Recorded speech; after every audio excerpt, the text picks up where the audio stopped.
Olá, queria compartilhar com você graça e paz.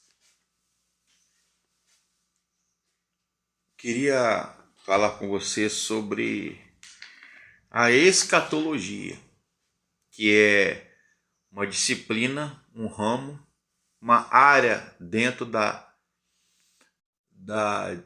teologia sistemática, teologia bíblica propriamente dita.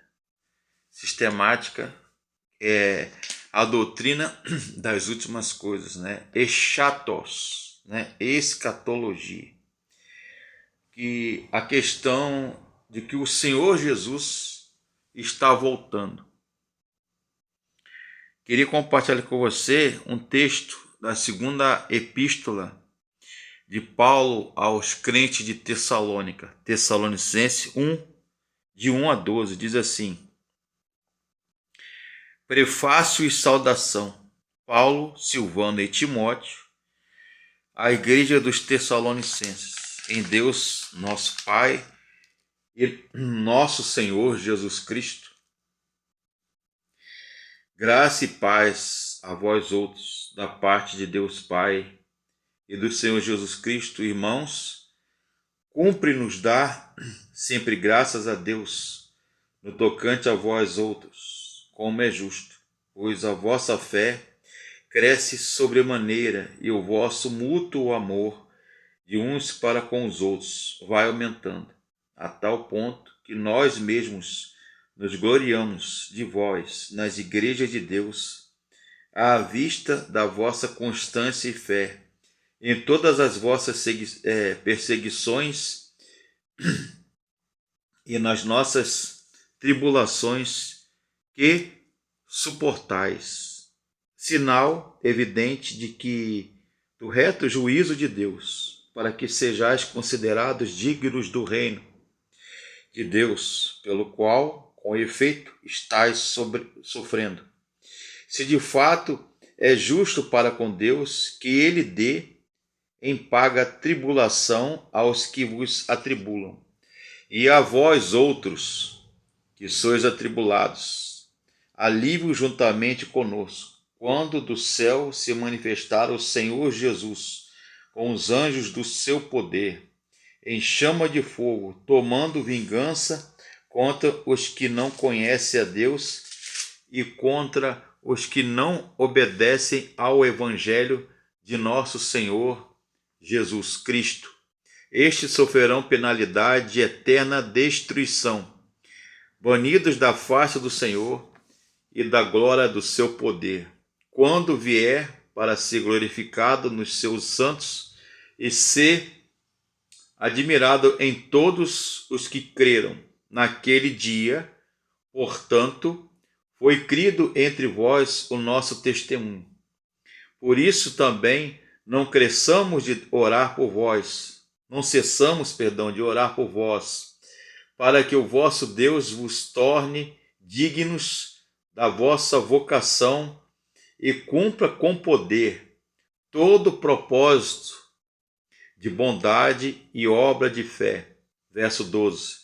A fim de que o nome do nosso Senhor Jesus Cristo seja glorificado em vós e vós nele, sendo a graça do nosso Deus e do Senhor Jesus Cristo. Então vocês veem aí, irmãos e irmãs, comento aqui no meu artigo do texto que acabamos de ler, segunda carta de Paulo aos Tessalonicenses, capítulo 2, de 1 a 12. Os assuntos escatológicos sempre produzem muita confusão na cabeça dos cristãos, no imaginário coletivo popular. Temas como ressurreição dos mortos, milênio, o anticristo, o arrebatamento da igreja, o juízo final, o estado intermediário da alma, sempre foram mal compreendidos por grande parte da religião e das igrejas. Na igreja de Tessalônica, fundada por Paulo durante a sua segunda viagem missionária, registrada em Atos 17, de 1 a 11, ou seja, eles falavam muito bem sobre esses assuntos. os assuntos escatológicos e a situação dos crentes que morreram antes da segunda vinda de Jesus, chamada parousia ou advento.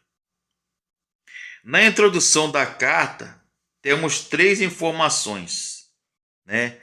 Paulo, Silvano e Timóteo, os remetentes. Os destinatários eram os crentes, a igreja de Tessalônica, os tessalonicenses. Eles estão em comunhão com Deus e com Jesus. E faz uma saudação breve, Paulo: graça e paz vós outros. Então, nós aprendemos no texto que o tema da carta aos Tessalonicenses é a segunda vinda de Jesus e suas implicações práticas para a vida diária do cristão. Aprendemos também que os cristãos tinham dificuldade de entender 2 assuntos: a situação dos crentes que morreram antes da segunda vinda de Cristo e o tempo da segunda vinda. Aprendemos também que devemos agradecer a Deus pelas bênçãos espirituais. A carta fala claramente do juízo de Deus. Deus é o juiz de toda a terra, como está lá em Gênesis 18, 25. Ele é o juiz dos homens. Ele julga hoje e julgará os vivos e os mortos, conforme está em Pedro, 1 Pedro 4, 5. Deus, como juiz, possui 4 características fundamentais. Primeira, ele possui autoridade para legislar e julgar. Segunda característica, Deus ele é justo e julga com equidade ou justiça. A terceira característica, Deus ele é capaz de discernir a verdade, sendo ele mesmo a verdade. E ele é competente para executar essa sentença. Em Romanos capítulo 2, Paulo resume o ensino bíblico acerca do juízo de Deus sobre os homens, com 7 afirmações. O juízo de Deus é inevitável, o juízo de Deus é segundo a verdade, o juízo de Deus é justo, Romanos 2, 5, o juízo de Deus é individual e de acordo com o procedimento, Romanos 2, verso 6, e o juízo de Deus ele é imparcial e revelador. O juízo de Deus também, em 7º lugar, ele será conforme o Evangelho. Romanos 2,16. Para os tessalonicenses, Paulo fala sobre o reto ou justo juízo de Deus e faz algumas afirmações importantes. Primeira, o juízo de Deus ele recompensa com paciência os cristãos atribulados. Ele registra no texto sinal evidente do reto juízo de Deus para que sejais considerados dignos do reino de Deus, pelo qual, com efeito, estais sofrendo. 2 Tessalonicenses 1, 5. Ou seja, é uma paciência existir em meio da tribulação. O povo de Deus, ele foi perseguido e será perseguido por causa do Evangelho, por causa da sua fé. Segundo lugar, o juízo de Deus, em Tessalonicenses, retribui com aflição aqueles que perseguem a igreja. Paulo diz, se de fato é justo para com Deus que ele dê em paga tribulação aos que vos atribulam. Segunda carta aos Tessalonicenses 1,6. Aqueles que perseguem a igreja recebem como pagamento tribulação. Deus proíbe o cristão de promover vingança. Romanos 12, de 17 a 20. A vingança pertence ao Senhor. Terceiro lugar, o juízo de Deus, o justo juízo de Deus, remunerará com vida eterna os cristãos e com eterna distribuição aqueles que não conhecem a Deus. Paulo diz no texto: e a vós outros que sois atribulados, alívio juntamente conosco, quando do céu se manifestar o Senhor Jesus com os anjos do seu poder, em chama de fogo, tomando vingança contra os que não conhecem a Deus e contra os que não obedecem ao Evangelho de nosso Senhor Jesus. Estes sofrerão penalidade de eterna destruição, banidos da face do Senhor e da glória do seu poder. O tempo do juízo, do julgamento.